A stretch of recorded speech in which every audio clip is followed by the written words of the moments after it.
desde las cruzadas y la Inquisición, con Dani Kliman, que nos aportó mucho sobre el tema de la gravedad del fumar. Queríamos dar algo que tenga que ver, obvio, en Tisha B'Av no se puede estudiar Torah, por eso tiene que ver cosas que tienen que ver, que nos enseñan para la vida, y que se puede estudiar historia, como hicimos mucho, y también cosas como la gravedad del fumar, que aportan para que uno tenga conciencia de la gravedad. Y voy a darles un artículo, a ver si les... También que tiene que ver con Tisha B'Av. Empiezo con una frase de Shem Tov. Empezamos con un poco... Él dice así, dice: aquel que cree que está cerca de Dios, en verdad está lejos. Mientras que aquel que cree que está lejos, en verdad está cerca. Medio rara la frase, ¿no? Porque el que cree que está lejos, dice que está cerca. El que cree que está cerca, dice que está lejos. El Rab, apoyándose en esta frase, va a decir algo. Esta enigmática afirmación de Baal Shem Tov, el fundador del movimiento hasídico, me mantuvo mucho tiempo pensando cómo es posible que el que supuestamente está cerca en verdad esté lejos, mientras que el que está lejos está cerca. Y lo quiere relacionar con Tisha B'Av. ¿Cómo lo relaciona? En Tisha B'Av leemos, ¿qué libro leímos? Ejá, muy bien, Megilat Ejá.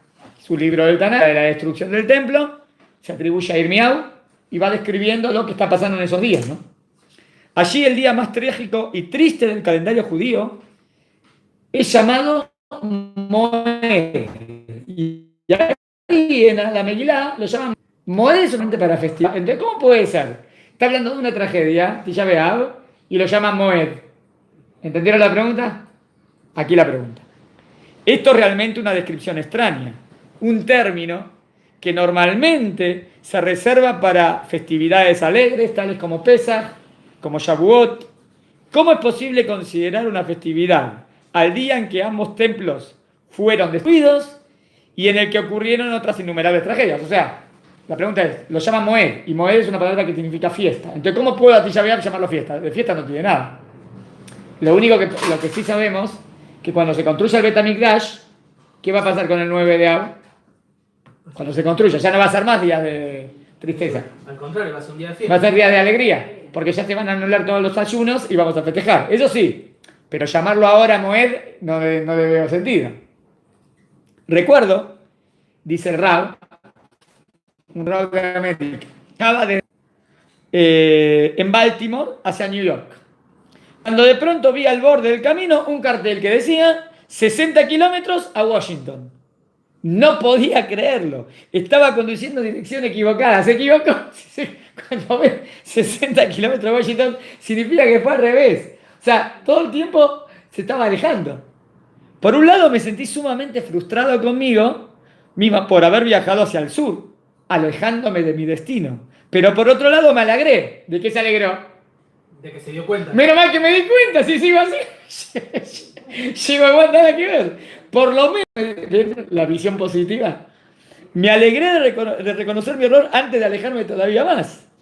El Rav Shlomo Volve, es un Rav de mucho Musar, ¿no? Uno de los grandes sabios del Musar, escribió que uno de los pensamientos más dañinos que la persona puede tener sobre sí misma es pensar que está completa espiritualmente. Dice, un pensamiento dañino es, yo llegué a lo máximo. Estoy en el máximo nivel, estoy en un nivel dañino. ¿Por qué redanino? Porque al pensar que él está completo, ya no va a usar. Este pensamiento lleva a la complacencia y no le permite abrirse a nuevos caminos de crecimiento. Despertarse y comprender que uno no es espiritualmente tan perfecto como imaginaba es el primer paso, ¿no?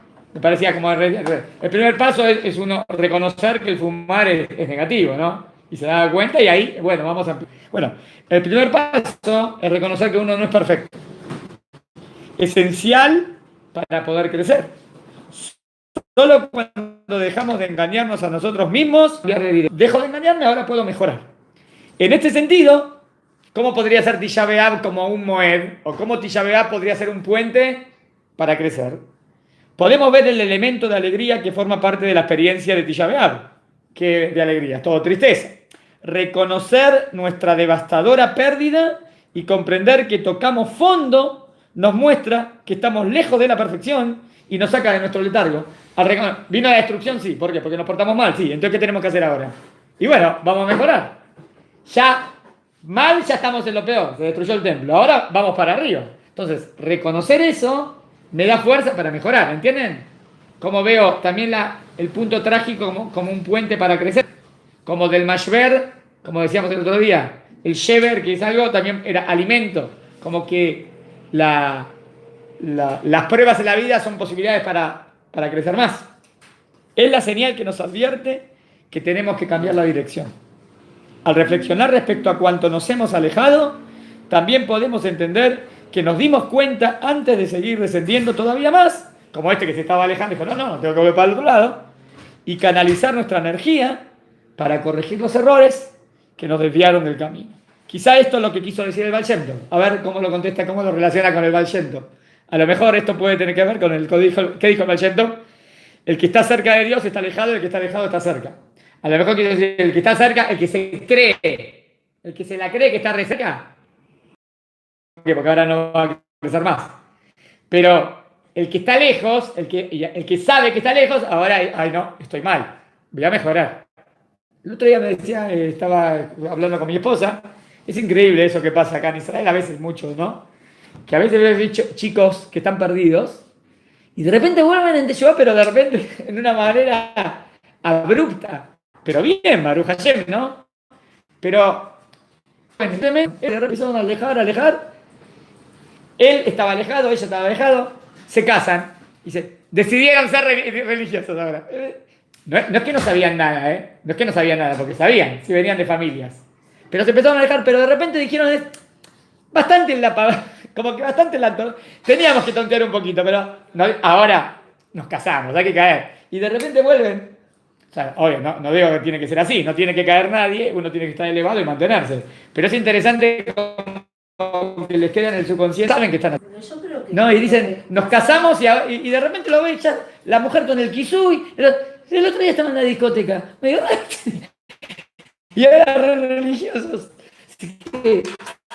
Extraordinario, dice, ¿cómo puede ser? Claro, es como que también abrupto se fue para atrás, abrupto se vino para acá. Me parece que en el momento de casarse es donde empezás a haciendo, pero la persona empieza a reflexionar, a proyectarse un poco más hacia el futuro. ¿Cómo voy a criar a mis hijos? Entonces, ahí toma la responsabilidad. Antes como que decía, igual soy un chico. No hace pensar en sí mismo, sí. qué valores le va a dar, cómo lo va a educar. Sí. Es como un momento que lo Esa es, por eso lo vi como cuando estaba alejado, ahí se quiere acercar. Como dijo el Baal Shem Tov, mientras la persona considera que está cerca de Dios, es decir, se considera espiritualmente completo, no tiene ninguna posibilidad de mejorar y desarrollarse más allá de su estado actual. Pero al percibirse como alejado, al reconocer sus imperfecciones y su falta de completitud, sentirá la urgente necesidad de cambiar y la urgente necesidad de crecer. Entonces Tisha B'Av nos puede decir, hay que mejorar, ¿no? ¿Qué hacemos Tisha B'Av? Todos los días empezamos, hay que hacer Teshuvah nacional porque se destruyó el templo, el Bet HaMikdash. Tisha B'Av nos provee uno de esos raros momentos de la vida judía en la que nos vemos sacudidos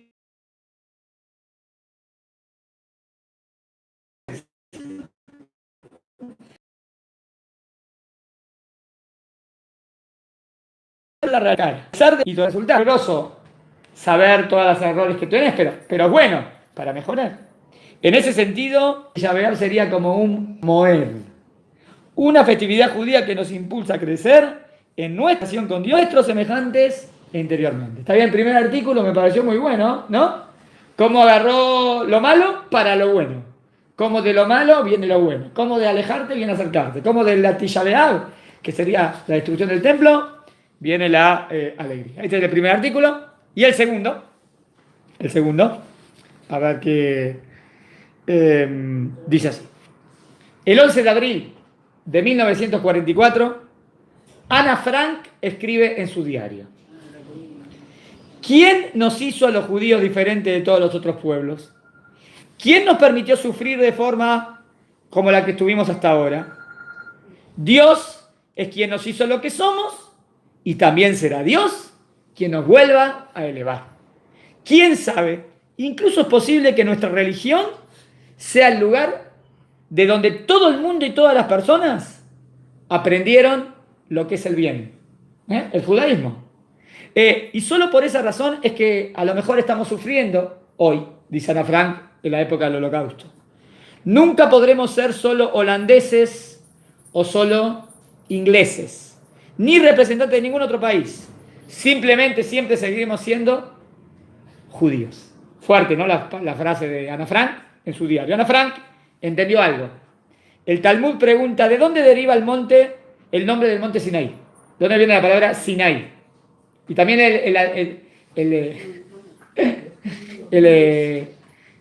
a ver, fíjate si lo podemos sacar. Oso. Mordejai lo va a ayudar. Lo va a llevar ahí después le cerrar la puertita. Tenemos un perrito que nos saluda. Bueno, entonces el Talmud pregunta, ¿de dónde deriva el nombre del monte Sinaí? Después de ofrecer algunas alternativas, el Talmud sugiere que el nombre Sinaí viene de la palabra Siná. Claro, ¿no? Porque Siná, ¿qué significa? Odio. Pero que Sinaí es algo lindo, ¿qué odio? No, quiere decir, ¿de dónde viene el antisemitismo? ¿De dónde viene el odio? Desde el momento que fuimos, pero ahí me parece que la palabra Siná sería como envidia. Del momento que fue entregada la Torá al mundo, lo digo también, como que nació la envidia, porque saben que es la verdad. Porque el odio de los no judíos hacia los judíos descendió sobre esa montaña cuando el pueblo judío recibió la Torá. La Torá demanda un estilo de vida ético y moral, una actitud de entrega antes que de recepción, una vida de servicio más que de privilegio. Lo definía lindo, ¿no? Miren cómo dice. Ético, actitud de entrega es dar y no recibir. Es servicio, no privilegios. Hoy en día la sociedad que nos enseña, se judío, derechos, y el judaísmo te habla obligaciones, ¿no? El mundo te enseña a recibir, y el judaísmo te enseña a dar. Así estamos imitando más a Kadosh Baruj Hu. Al pueblo judío se le otorgó la tarea del ser la conciencia moral del mundo. Una misión en la que no siempre hemos tenido éxito, pero que de todas formas atrajo la ira, el enojo y el odio de muchos. Durante 2000 años los judíos fueron perseguidos y maltratados simplemente por su judaísmo y todo lo que representa el judaísmo. Después del Holocausto, el mundo le dio a los judíos un descanso de ese odio y en cambio se convirtieron en los beneficiarios de su misericordia. Pero ahora, ¿qué está pasando ahora en Europa? El otro día, no sé, vieron, volví a Croacia que desde el Mundial y lo recibe un cantante nazi, Yo que no la apoyo más. Yo no sabía decir, ¿viste? Porque un judío decía, a ver, ¿estabas por Francia o por Croacia? Mira, estos son antisemitas y estos son antisemitas. Yo no sabía por qué. Un desastre. Cada vez hay más antisemitismo en Europa. Bueno, en España... España, todas las noticias anti-Israel. ¿No saben por qué? 12 periodistas... No sé qué medidas tomaron. ¿Tomaron? Sí, escuché anti-Israel, escuché. Pero si observamos los eventos en todo el mundo, de inmediato queda claro que los últimos 70 años han sido un engaño. Somos testigos del incremento del antisemitismo, en particular en Europa. El mundo está retornando a su antiguo hábito y patrón. Entonces preguntan, ¿qué leemos? Megilat Eja. ¿Qué es Eja? ¿Cómo? ¿Cómo pudo ser? ¿Cómo es que ese antisemitismo persiste? ¿Por qué debe levantarse en nuestra contra en cada generación? En Tisha B'Av nos sentaremos en el suelo, hoy nos sentamos en el suelo, y nos preguntamos, ahora como es Minjá acá en Israel, ya nos podemos sentar, o sea, después de Minjá, ya nos sentamos en las sillas. Pero hasta Hatzot, hasta mediodía, todavía fuera, depende de qué país que nos está mirando ahora, todavía se sienta en el piso. ¿Cómo es posible que los judíos de Europa Oriental tengan que temer una vez más por sus vidas? Eja, ¿cómo es posible que en la actualidad, con todo el progreso que logró la humanidad, la Liga Antidifamación encuentre que más de un cuarto del mundo tiene opiniones antisemitas? ¿Cómo es posible que persistan los ataques terroristas? El Rav Soloveitchik nos dice que aunque el Midrash identifica 3 oportunidades en las cuales figura la palabra Ejá, en verdad esta aparece una cuarta vez. ¿Dónde aparece de nuevo Ejá? Porque también la Perashá de la semana aparecía Ejá, que habla de que siempre viene antes de Tisha B'Av. Cuando Adán y Javá no asumieron su responsabilidad, Dios los llamó y le preguntó, Ayeka, dice la palabra Ayeka, se escribe con las mismas letras de Ejá. ¿Dónde están? Ayeka en hebreo tiene las mismas letras que Ejá. Lo que llevó a Rav Soloveitchik que dijera que cuando no respondemos el llamado de ¿dónde están? Cuando no asumimos la responsabilidad por nuestros problemas y culpamos a los demás, en última instancia nos encontramos preguntando ¿Cómo puede ser? ¿Cómo es posible? Podemos preguntar, Eja, ¿cómo es posible que ocurran todas esas cosas terribles? Pero quizá nunca encontremos una respuesta definitiva. Porque antisemitismo siempre existe. ¿Cuál sería lo que tendríamos que hacer nosotros? Nuestra tarea es asegurarnos de poder responder a la pregunta. Ayeka, ¿dónde estás? ¿Estás asumiendo tu responsabilidad? O sea, nosotros lo que tenemos que hacer es ser Or Lagoim, luz para las naciones, ir en el camino correcto. A la larga ese antisemitismo tiene que desaparecer, porque la luz le gana a la oscuridad. Quizás no podamos entender por qué existe el antisemitismo, pero podemos y debemos mantenernos vigilantes y luchar contra él. Debemos mantenernos fuertes y defender a los judíos de todas partes del mundo. Debemos enfrentar el mal y hacer todo lo que esté en nuestro alcance para vencerlo. Y debemos hacer todo lo posible para asumir nuestra responsabilidad respecto al cumplimiento de la misión judía de traer lo divino al mundo. Obvio que nosotros tenemos que ir en el camino de Hashem, en el camino de la Torah y las mitzvot.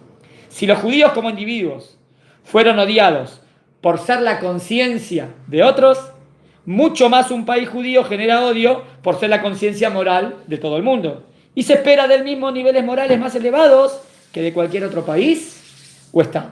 De Israel siempre se espera el ejemplo al mundo.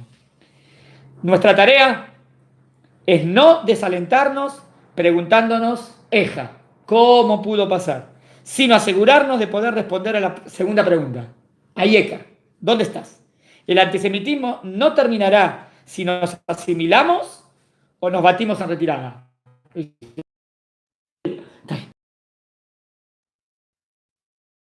Responsabilidad personal.